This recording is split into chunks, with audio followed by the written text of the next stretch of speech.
Saudara, terima kasih Anda masih tetap setia bersama kami di Seputar Aceh. Saudara, harga sejumlah bahan pokok dalam beberapa bulan terakhir sempat melonjak hingga kini cenderung stabil, seperti yang terpantau pada sebuah toko grosir di kawasan Lampenerut, Aceh Besar. Sejumlah bahan pokok sempat mengalami kenaikan, seperti harga bahan pokok beras dan telur. Kenaikan tersebut sempat membuat masyarakat kewalahan. Namun menurut pantauan Aceh TV di sebuah toko grosir kawasan Lampenerut, Aceh Besar, harga bahan pokok tersebut kini mulai cenderung stabil.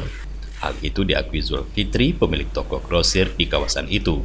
Dirinya mengatakan harga telur per papan dijual Rp50.000, sedangkan harga beras Rp180.000 per sak. Meski ada sedikit kenaikan, namun menurutnya harga tersebut mulai cenderung stabil. Masih stabil. Masih stabil Pak ya. Ini harga telur kemarin sempat naik tapi Pak. Enggak, sekarang kan masih stabil ya. Harganya sekarang 485.000. Kan masih stabil Pak. Kalau saya jual per limpi 50. Itu telur Pak? Telur. Oh, beras? Kalau beras 180. Kalau harga kan naik.